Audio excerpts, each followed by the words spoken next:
The first time I smelled wood smoke from my own fireplace, I knew I'd made the right decision moving to rural Montana. But I didn't know that simple pleasure would turn into a legal nightmare courtesy of my new neighbor. My name is Ethan Roswell, and I'd spent the last 15 years working 80-hour weeks as an investment banker in Manhattan. When my doctor told me my blood pressure was dangerously high and my stress levels were literally killing me, I decided enough was enough. I sold my overpriced apartment, quit my job, and bought a beautiful 5-acre property outside Whitefish, Montana. The house was a classic log cabin style with massive windows overlooking the mountains, and it came with a stone fireplace that could fit logs the size of small tree trunks. The real estate agent had mentioned there was a homeowners association, but she'd waved it off as minimal. They just maintain the main road and make sure nobody turns their property into a junkyard, she'd said. It's not like those strict HOAs you hear horror stories about. I should have known better. My first week in the new house was paradise. I woke up to elk grazing in my back meadow, spent my afternoons hiking the trails that wound through my property, and my evenings sitting by that magnificent fireplace, reading books I'd been meaning to get to for years. The wood smoke curling up from my chimney felt like freedom itself. On the 8th day, I met Brenda. I was outside splitting wood when a white Lexus SUV pulled into my driveway. The vehicle was spotless, which seemed almost offensive given the dirt roads that led out here. A woman in her late 40s stepped out, wearing clothes that would have been appropriate for a country club brunch, but seemed ridiculous for rural Montana. Her blonde hair was styled in that specific way that required both money and maintenance, and her smile didn't reach her eyes. "Hello there," she called out, picking her way carefully across my gravel driveway in heels that had no business being anywhere near actual nature. "You must be our new neighbor. I'm Brenda Whitmore, president of the Whitefish Estates Homeowners Association." I set down my axe and wiped my hands on my jeans. "Ethan Roswell, nice to meet you." She extended her hand limply, the kind of handshake that made it clear she didn't actually want physical contact. "I wanted to come by and personally welcome you to the neighborhood. We're so glad to have new residents who appreciate the beauty of Montana living." "Thanks. I'm loving it so far. Wonderful, wonderful." Her eyes scanned my property with an intensity that made me uncomfortable. I also wanted to drop off a copy of our HOA bylaws. "Just some light reading to familiarize yourself with our community standards." She pulled a binder from her car that was anything but light. The thing must have been 3 inches thick. "That's quite a document," I said, taking it reluctantly. "We believe in maintaining the character and property values of Whitefish Estates," Brenda said, and I detected an edge in her voice that hadn't been there before. "It's important that all residents understand their responsibilities to the community." "Sure, I'll give it a read." "Please do." "Section 12 is particularly important." She smiled that cold smile again. "Anyway, I should let you get back to your wood chopping. Such a quaint activity." She drove off, leaving me standing there with a binder full of rules I hadn't asked for. I tossed it on my kitchen counter and forgot about it for the next few days. 2 weeks later, I was sitting by my fireplace on a cold November evening when I heard a sharp knock on my door. I opened it to find Brenda standing there, this time with a pinched expression that suggested she'd been sucking on something sour. "Good evening, Ethan. I'm sorry to bother you, but I need to discuss a serious matter." "Okay, what's up?" "Your fireplace usage is creating excessive smoke that's drifting onto my property. It's a nuisance and a health hazard." I blinked at her. "My fireplace? It's 30 degrees outside. I'm heating my house." "Section 12. Subsection 4 of the HOA bylaws clearly states that residents must minimize air pollution and environmental nuisances. Your constant wood burning is in violation. Brenda, we live in Montana. People burn wood out here. That's kind of the point of having a fireplace. Her lips pressed into a thin line. I've documented 7 instances over the past week where smoke from your property has been visible from mine. This is unacceptable. Visible smoke from a fireplace? You're kidding, right? I most certainly am not kidding. If you don't cease this behavior immediately, I'll have no choice but to take further action. What kind of action? The HOA has the authority to levy fines and, if necessary, pursue legal remedies. I suggest you review the bylaws carefully. She turned and walked back to her Lexus, leaving me standing in my doorway, dumbfounded. I grabbed that thick binder and started reading. Sure enough, buried in Section 12 was vague language about minimizing environmental impacts and avoiding creation of nuisances that affect neighboring properties. But there was nothing specific about fireplaces, and the language was so broad it could mean anything. I called my real estate agent the next morning. "Oh, Brenda," she sighed when I explained the situation. "Look, she's been a problem for a lot of people. She moved here from California about 5 years ago and immediately got herself elected HOA president. Since then, she's tried to turn this rural community into some kind of suburban nightmare. Can she actually fine me for using my fireplace? Technically, the HOA has enforcement powers, but her interpretation of the bylaws is pretty extreme. Most people just ignore her, to be honest." "And what happens when you ignore her?" There was a pause. "She escalates. But Ethan, you're well within your rights to heat your home. This is Montana. If we couldn't burn wood, half the state would freeze." I decided to take her advice and ignore Brenda. I continued using my fireplace normally, which meant pretty much every evening. The temperatures were dropping as November progressed, and I wasn't about to freeze in my own home because of some transplant from California who didn't understand how rural living worked. The next letter arrived via certified mail. It was from the HOA, formally notifying me that I was in violation of community standards and would be fined $500 if I didn't cease all recreational burning immediately. The letter specified that heating was to be accomplished through modern, clean methods such as electric or natural gas heat. The problem was, my house didn't have natural gas service. It wasn't available out here. And heating this entire log cabin with electricity would cost a fortune, and wasn't even practical given the way the house was designed. The fireplace wasn't recreational. It was literally how the house was meant to be heated. I wrote a response explaining all of this, citing the fact that my property deed and the original development plans specifically mentioned wood heating as a primary heating source. I sent it certified mail right back to Brenda. Her response came even faster. Another certified letter, this time increasing the fine to $1,000 and threatening to place a lien on my property if I didn't comply within 7 days. That's when I decided to fight back. I hired a local attorney named Frank Morrison, who'd been practicing in the area for 30 years. He was a gruff man in his 60s who looked like he'd been carved from the same mountains that surrounded us. "Brenda Whitmore," he said, shaking his head when I showed him the letters. "That woman has been a thorn in this community's side since she arrived. She doesn't understand that Montana has different rules than whatever sanitized suburb she came from. Can she actually put a lien on my property? She can try. The HOA does have some enforcement power, but she's way overstepping. More importantly, what she's demanding violates Montana's rural living laws.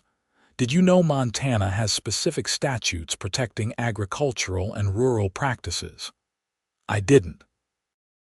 It's called the Right to Farm Act, and while it primarily protects farmers, the principles apply to all rural properties. Wood burning for heat is a recognized and protected rural living practice. She can't make you stop any more than she could make a rancher stop because she doesn't like the smell of cattle. So, what do? We send her a letter explaining that her demands are legally baseless and that any further harassment will result in a countersuit for abuse of process. Usually, that's enough to make people back off. Frank sent the letter. Brenda didn't back off. Instead, she called the police. I was sitting by my fireplace on a Wednesday evening, reading a thriller novel when I saw red and blue lights flashing through my windows. My heart jumped into my throat. I hadn't done anything wrong, but seeing police lights never feels good. I opened the door before the officer could knock. He was a young guy, probably in his late 20s, with the kind of face that suggested he was tired of dealing with nonsense calls. "Evening, sir. Are you Ethan Roswell?" "I am. What's this about, officer? We received a complaint about illegal burning on your property. Mind if I come in and take a look?" "Illegal burning? I'm just using my fireplace." "That's what I figured, but I have to follow up on complaints. May I?" I stepped aside and let him in. He walked over to my fireplace, where a nice fire was crackling away, looked at it for about 5 seconds, and then turned back to me with an expression that was somewhere between amused and annoyed. "Sir, who called in the complaint, if I had to guess?" "My neighbor, Brenda Whitmore. She's the HOA president and she's been harassing me about using my fireplace for weeks." The officer pulled out a small notebook. "Brenda Whitmore, you said?" "That's right. She lives about half a mile down the road. The big modern house that looks completely out of place." He nodded slowly. "I know the property." "Okay, Mr. Roswell, here's the situation. You're not doing anything illegal. In fact, what your neighbor is doing might actually be illegal." "What do you mean?"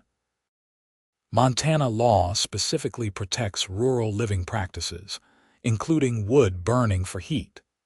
There's no fire ban in effect. You're on your own property, and you're using an approved fireplace installation for its intended purpose. Your neighbor's complaint actually violates Montana Code Annotated Section 76-2-212. I don't know what that is. It's part of our rural preservation laws. Basically, it says you can't harass people for engaging in normal rural activities. Wood smoke from heating is explicitly mentioned as a protected activity. If your neighbor continues to make false complaints about this, she could be cited for misuse of emergency services." Relief flooded through me. So I'm not in any trouble, none whatsoever. But I am going to have a conversation with Miss Whitmore about making false reports. If she calls again about this, there will be consequences. "Thank you, officer. I really appreciate it." He handed me his card. "My name is Deputy Jake Sullivan. If she continues harassing you about this, give me a call directly. We take abuse of emergency services seriously, and we also take violations of rural living rights seriously. Montana isn't California, and some people need to be reminded of that." After he left, I poured myself a whiskey and sat back down by my fire, feeling vindicated. I thought that would be the end of it. I was wrong. The next morning, I found a notice taped to my door. It was from the HOA, scheduling a disciplinary hearing for the following Tuesday to address my ongoing violations of community standards. The notice stated that my failure to appear would result in automatic maximum fines and immediate legal action. I called Frank immediately. "They're scheduling a hearing after a police officer told them they are in the wrong." That's what the notice says. Unbelievable. "Okay, I'll be there with you. This is going to be interesting." The hearing was scheduled for 7 in the evening at Brenda's house. which served as the unofficial HOA headquarters. When Frank and I arrived, we found Brenda sitting at her dining room table with two other board members. A meek-looking man in his 50s named Harold, and a woman around Brenda's age named Patricia who seemed equally uptight. "Mr. Roswell, thank you for coming," Brenda said in a voice dripping with false courtesy. "And you've brought your attorney, how dramatic.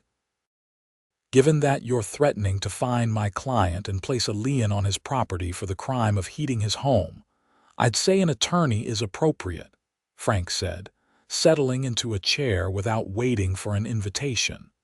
Brenda's smile tightened. "We're here to discuss Mr. Roswell's repeated violations of our environmental protection standards. Actually, we're here to discuss your repeated violations of Montana state law," Frank replied.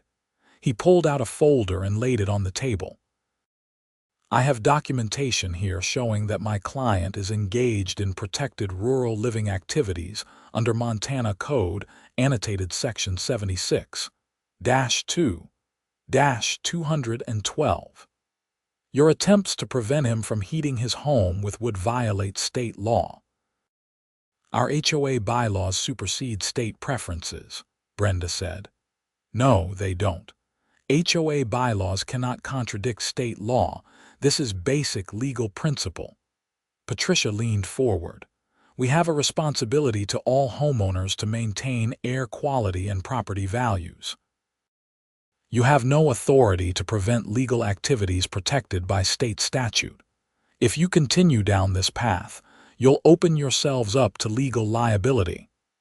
"We have every right to enforce our standards," Brenda insisted, her voice rising. "This community depends on us maintaining order and ensuring everyone follows the rules."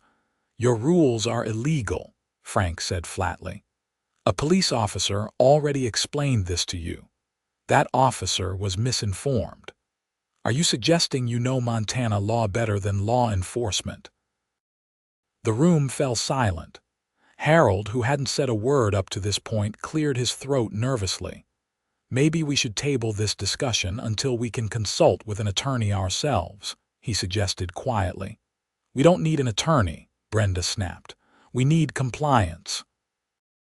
"What you need," Frank said, standing up, "is to understand that if you fine my client or take any action against him regarding his legal use of his fireplace, we will file suit against the HOA and personally against you, Miss Whitmore, for harassment and violation of his civil rights.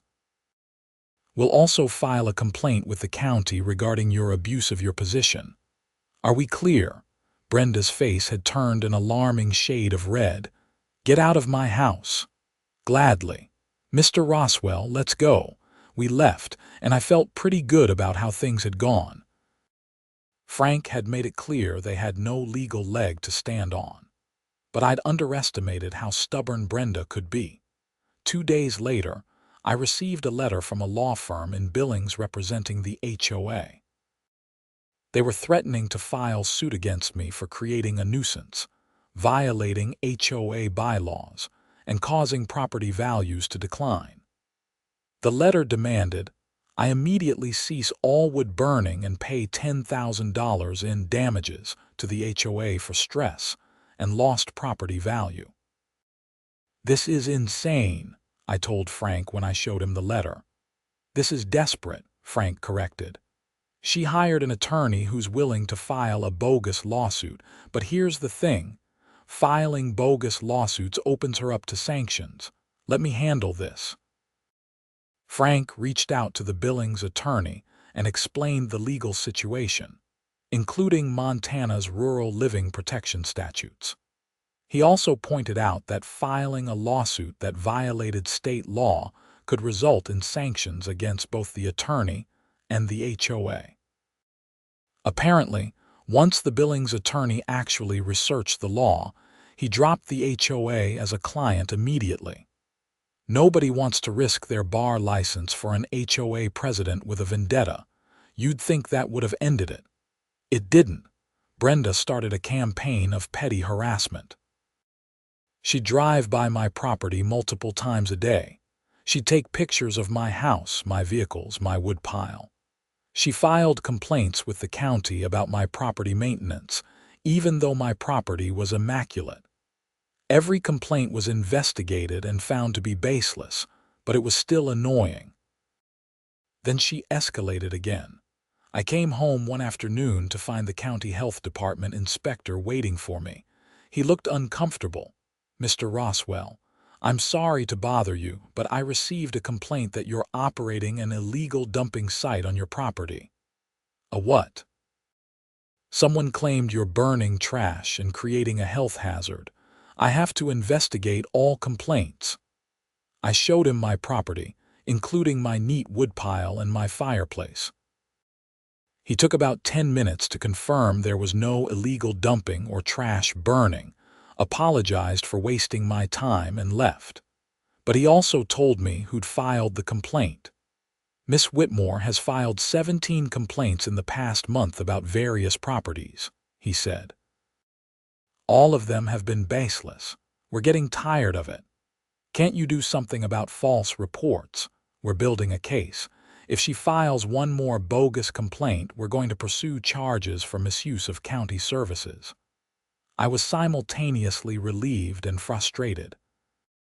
This woman was dedicating her life to making mine miserable, and it was starting to wear on me. The peace and tranquility I'd moved here for was being destroyed by someone who couldn't accept that rural Montana had different standards than wherever she'd come from. The next incident happened on a Saturday morning. I was outside working on my wood shed when I heard a vehicle coming up my driveway. It wasn't Brenda's Lexus, though. It was a county sheriff's vehicle. Deputy Sullivan stepped out and he looked angry. "Mr. Roswell, I need to talk to you about something serious." My stomach dropped. "What happened?" "Miss Whitmore called 911 last night claiming there was a dangerous structure fire at your property. We dispatched 2 fire trucks and an ambulance.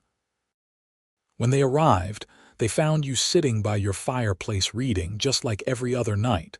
There was no fire, no emergency, nothing." She called 911 and lied about a fire. That's exactly what she did, and that's a crime.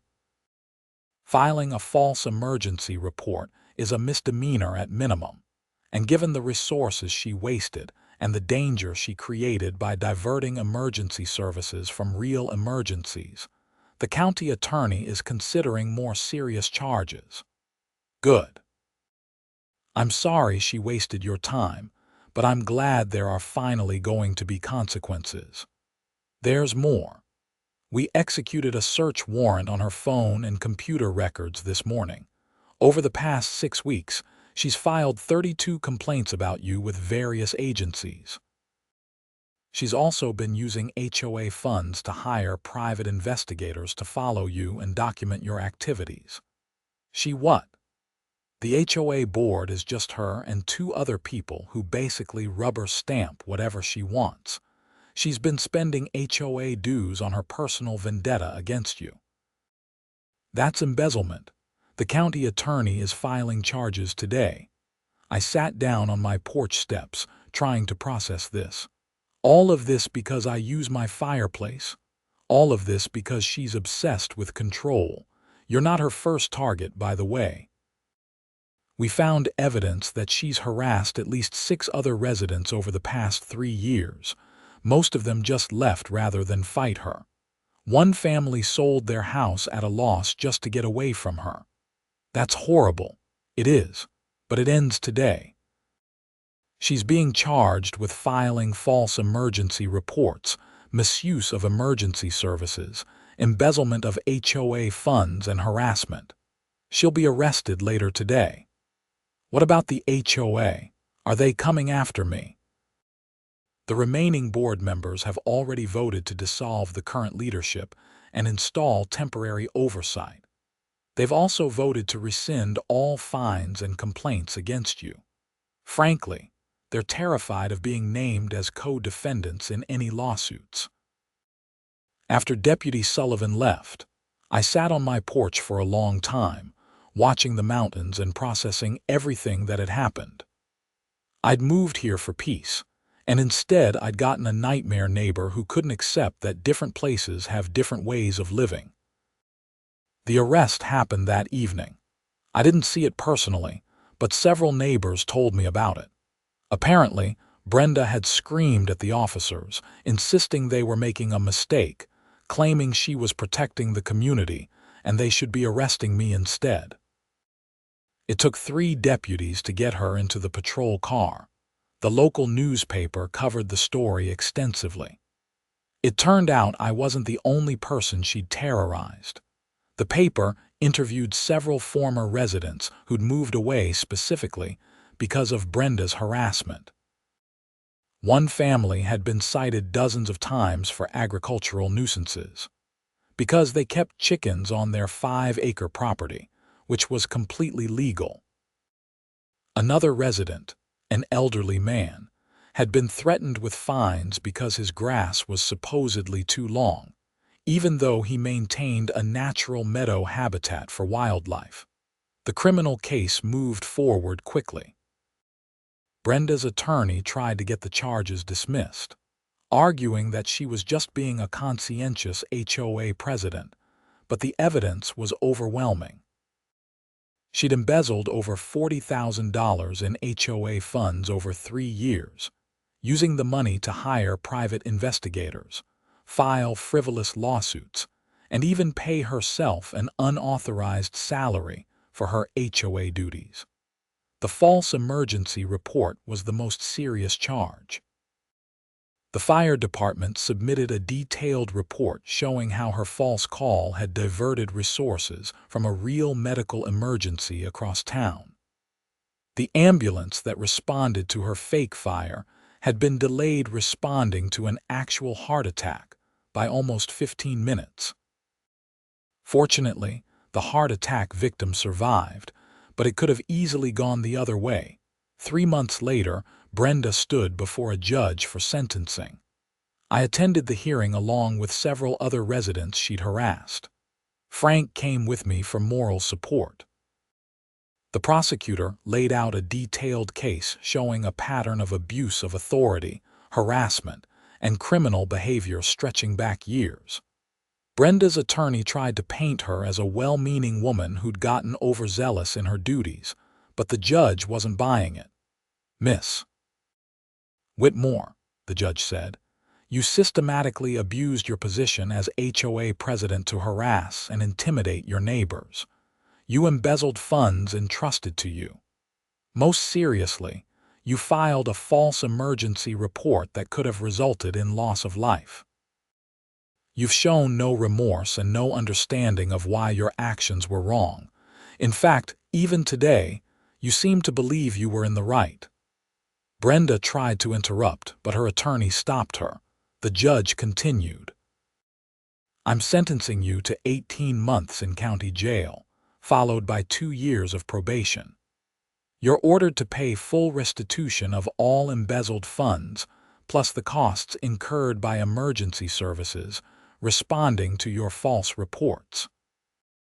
You're also permanently banned from serving in any HOA leadership position in the state of Montana. Finally, I'm issuing a protective order prohibiting you from any contact with Mr. Roswell and the 5 other individuals named in the complaint." Brenda's face went pale and then she started yelling. "This is ridiculous. I was protecting property values. I was maintaining standards. These people don't understand what it takes to maintain a civilized community." The judge banged his gavel. "Miss Whitmore, I suggest you be quiet before I add contempt of court to your charges."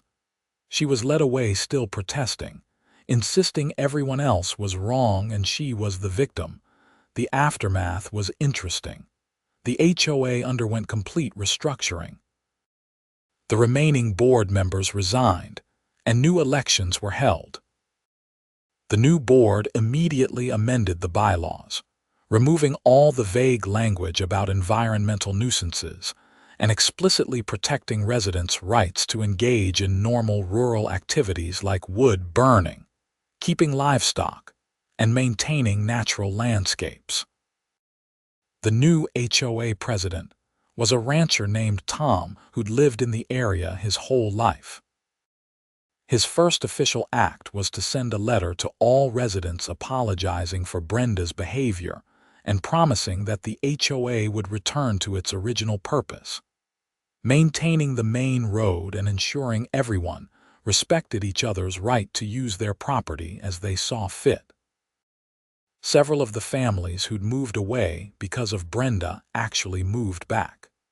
The elderly man with the natural meadow returned after spending a year living with his daughter in Bozeman. He told me he'd missed the mountains too much to stay away, and with Brenda gone, he felt safe coming home. As for me, I finally got the peace I'd moved to Montana for. My evenings returned to what they should be, sitting by my fireplace, reading books and watching the snow fall outside my windows. The wood smoke curling up from my chimney no longer came with anxiety about what complaint might be waiting for me the next day. I did make changes to my property, though. I built a proper covered wood shed and organized my woodpile more neatly. Not because anyone required it, but because I wanted to. I also started attending HOA meetings, not because I enjoyed meetings, but because I'd learned the importance of staying involved and making sure people like Brenda never got that kind of power again.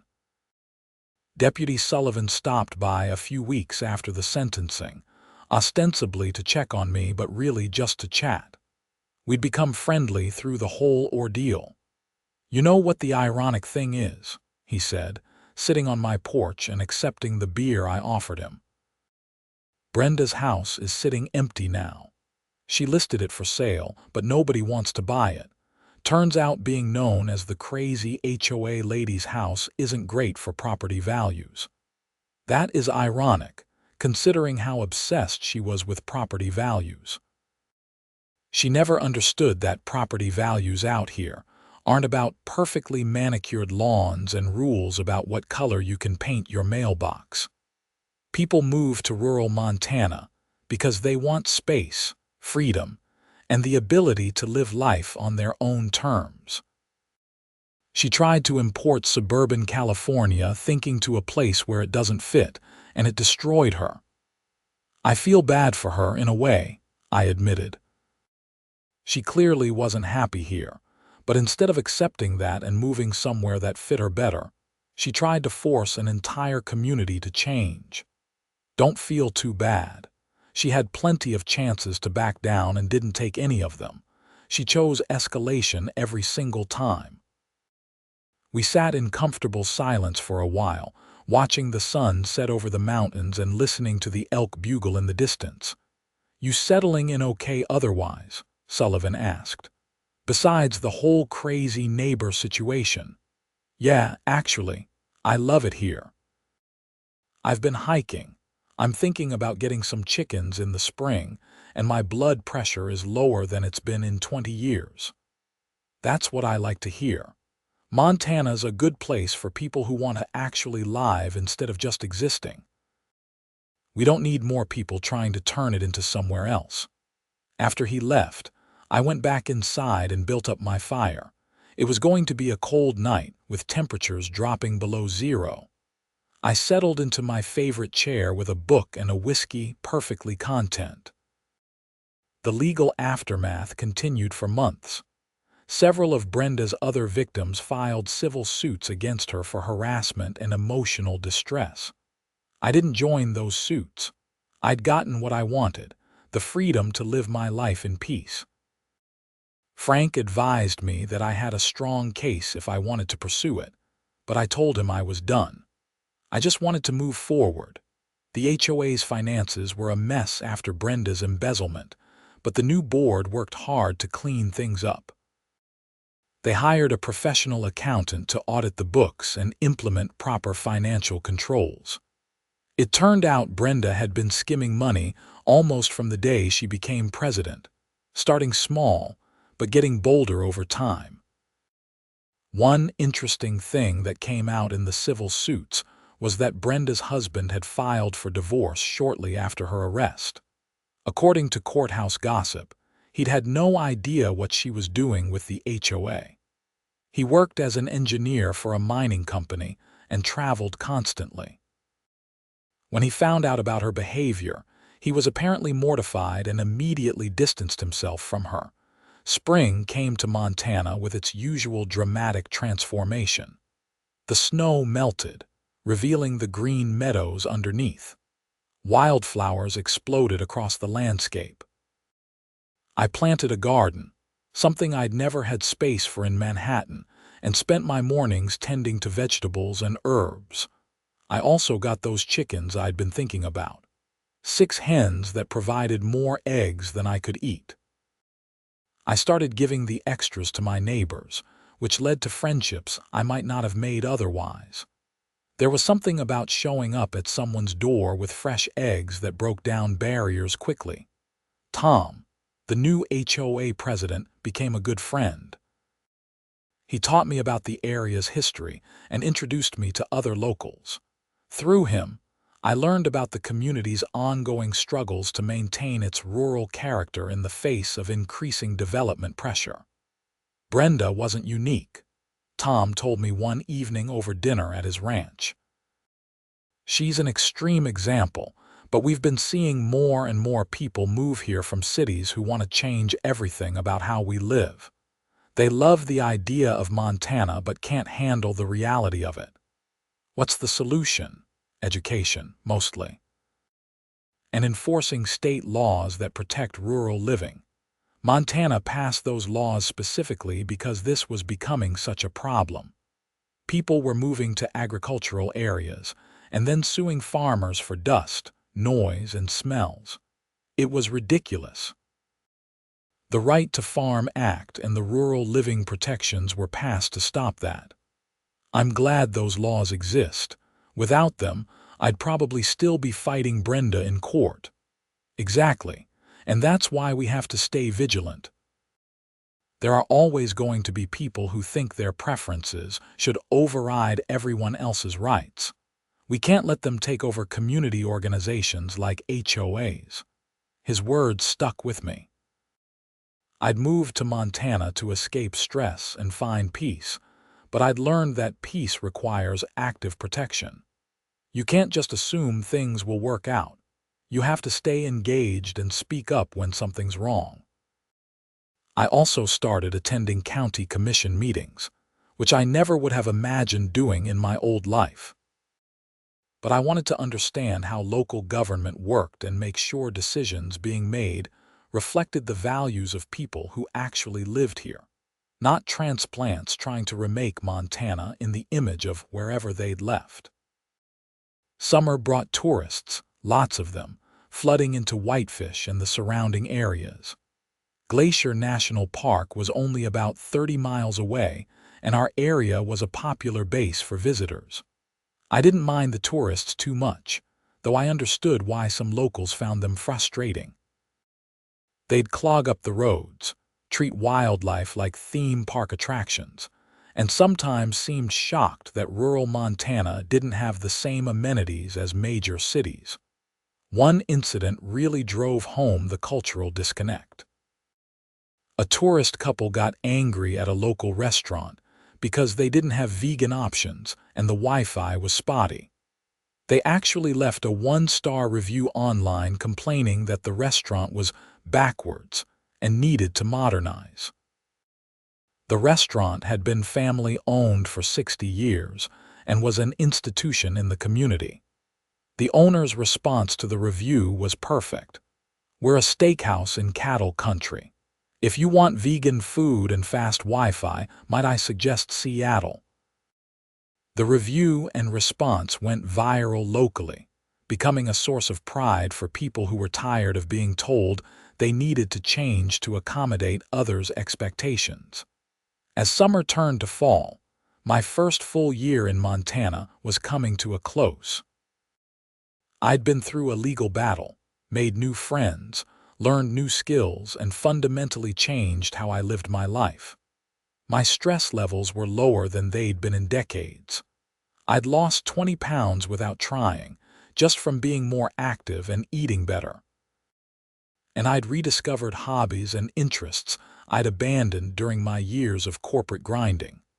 One year after my first encounter with Brenda, I was sitting by my fireplace on a cold October evening when I got a call from Frank. "Thought you'd want to know," he said. "Brenda's appealing her sentence. Does she have any chance of winning?" "None whatsoever. Her attorney's going through the motions, but the evidence was overwhelming and the judge followed sentencing guidelines to the letter. She's just wasting money on attorney fees. Some people never learn." No, they don't. But here's something interesting. 3 other HOAs in Montana have used your case as precedent to fight similar situations. Apparently, you're becoming famous in property law circles as the guy who stood up to HOA overreach. I don't know how I feel about that. Feel good about it. You didn't just win for yourself.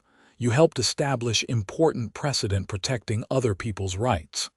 After we hung up, I thought about that. I'd never intended to become any kind of test case or activist. I just wanted to heat my house with my fireplace. But sometimes standing up for your own rights ends up helping others too, and there was something satisfying about that. The next HOA meeting, which I attended as usual, had an interesting discussion. A new resident had moved in, and she was asking about regulations regarding satellite dishes. Apparently, Brenda had written into the bylaws that satellite dishes were prohibited as unsightly. "That's actually illegal," Tom explained. "Federal law prohibits HOAs from banning satellite dishes. They can regulate placement to some degree, but they can't ban them outright." "So what do we do about the bylaw?" the new resident asked. "We strike it. Add it to the list of Brenda's illegal rules we're removing." The board voted unanimously to eliminate the satellite dish prohibition, along with several other rules that violated state or federal law. It was a simple reminder that HOAs don't have unlimited power, no matter what some board presidents might think. Winter returned, and I fell into a comfortable rhythm. I'd wake up, make coffee, sometimes take a morning hike if the weather permitted, spend my afternoons working on various projects around my property, and my evenings by the fire, reading or sometimes just watching the flames. I'd taken up woodworking as a hobby, turning dead trees from my property into furniture and decorative items. It was satisfying work, creating something useful with my own hands. In my old life, everything was abstract, moving money around, making deals, generating wealth that only existed as numbers on a screen. Now I could point to a table or a chair and say, "I made that." Deputy Sullivan stopped by occasionally, always finding some official reason but really just being neighborly. One visit in December he brought news. Brenda's appeal was denied. She'll serve her full sentence. Good. Has she shown any remorse? According to the corrections officers, she spends most of her time complaining that she's the victim of a conspiracy. She's convinced that everyone from the judge to the prosecutor to you personally conspired to destroy her because we're all anti-development or something. That's sad, actually. She can't accept that her own actions had consequences. Some people can't. They're so invested in being right that admitting they were wrong would shatter their self-image. What happens after she serves her sentence? Her probation terms require her to move at least 50 miles outside the county. The judge didn't want her able to continue harassing people here. My guess is she'll head back to California. That's probably for the best. We talked for a while longer, then Sullivan left to continue his rounds. I went back to my woodworking, currently finishing a bookshelf made from a pine tree that had been struck by lightning on my property. As December progressed, the community came together for various holiday events. There was a Christmas party at Tom's ranch, a community potluck at the local church, and a New Year's Eve gathering at one of the local bars. These weren't fancy Manhattan parties with catered food and expensive wine. They were simple, genuine gatherings of people who actually liked each other and wanted to celebrate together. At the New Year's Eve gathering, Tom gave a toast that resonated with everyone there. To another year in Montana, where we still value freedom, independence, and the right to live life on our own terms. And to new friends who understand that protecting that way of life means standing up to people who try to take it away. Everyone raised their glasses, and I realized he was looking at me. Several other people turned and nodded in my direction, and I felt a wave of emotion I hadn't expected. These people had accepted me, a former investment banker from Manhattan who'd shown up knowing nothing about rural living. They'd supported me through a difficult situation and welcomed me into their community. "Thank you," I said, not sure what else to say. Moving here was the best decision I ever made. Even with everything that happened with Brenda, someone called out, especially because of that. It taught me that this community is worth fighting for, and that there are still places where people stand up for what's right. The gathering continued late into the night, with music and dancing and the kind of genuine celebration that comes from people who don't take their freedom and way of life for granted. When I finally drove home in the early morning hours of the new year, my breath fogging in the cold air, I felt profoundly grateful. Not just for my property or my house or my fireplace, but for the entire experience. The good parts and the bad parts, because all of it together had taught me something important. I'd spent 15 years in Manhattan chasing success as defined by society. Money, prestige, career advancement. I'd achieved all of it and found myself miserable and sick.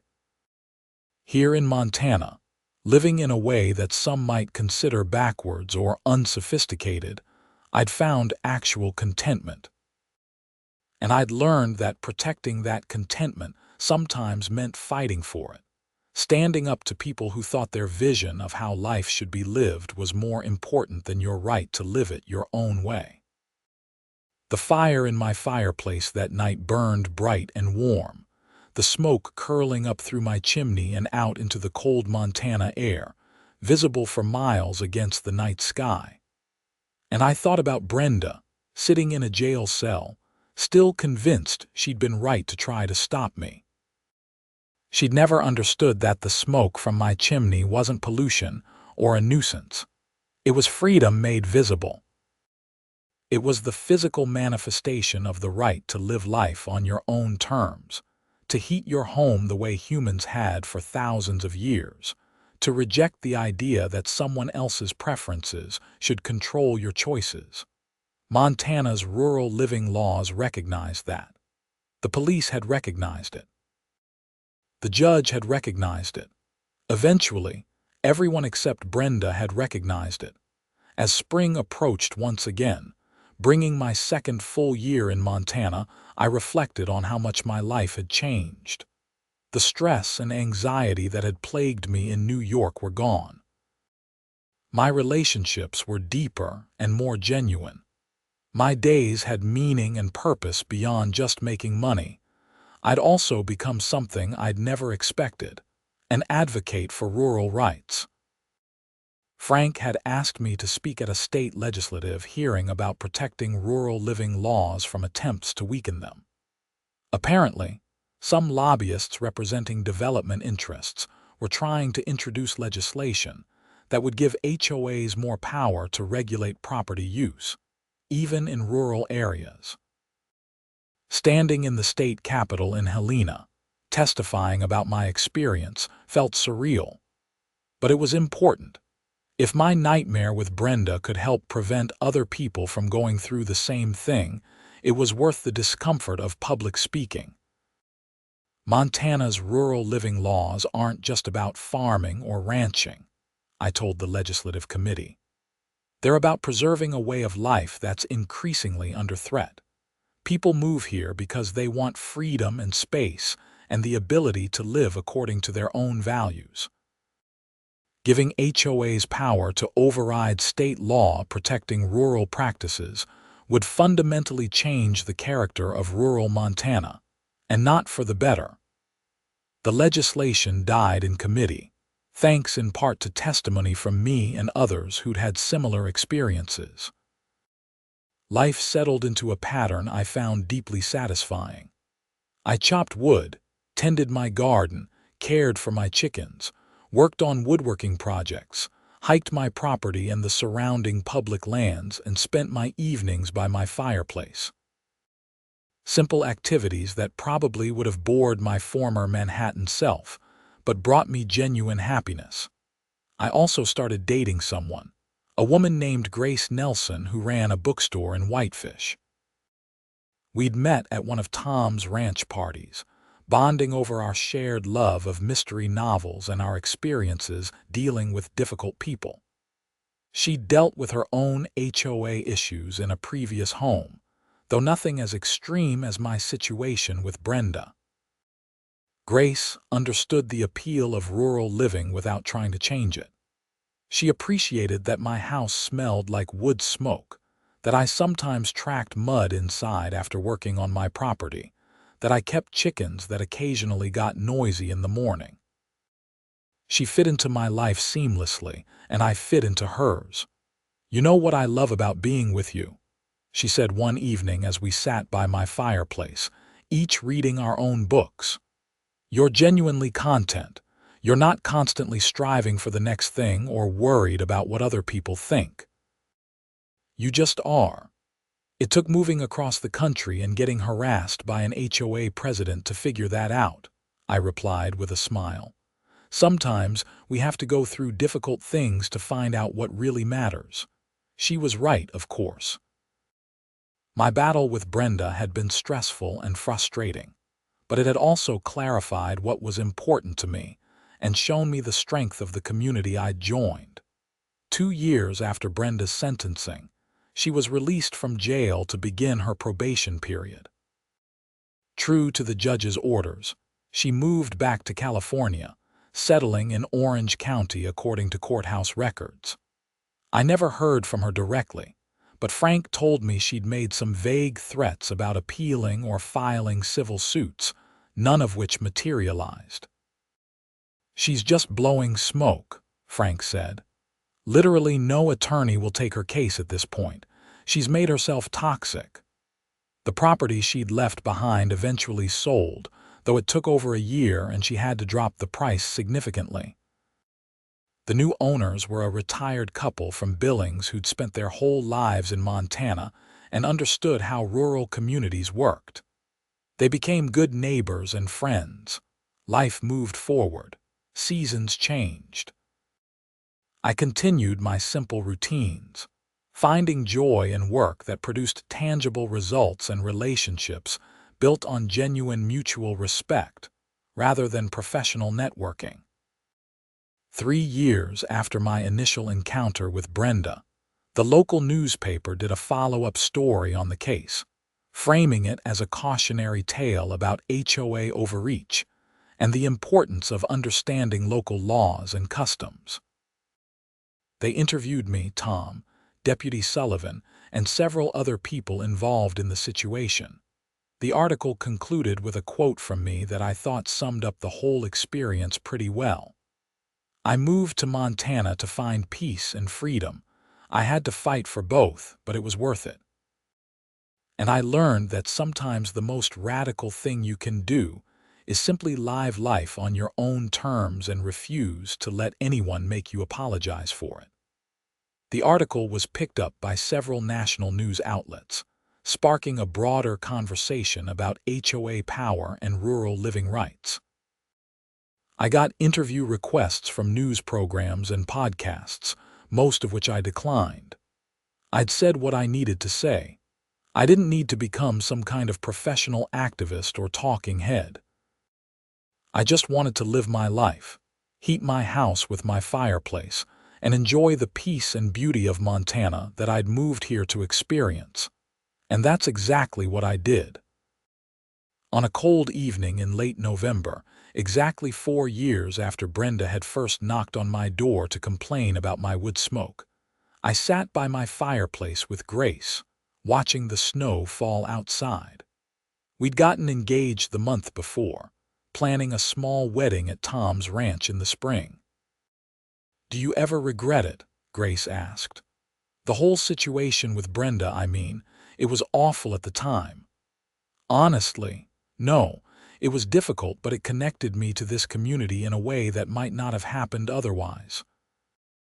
And it taught me that standing up for yourself matters, even when it's hard.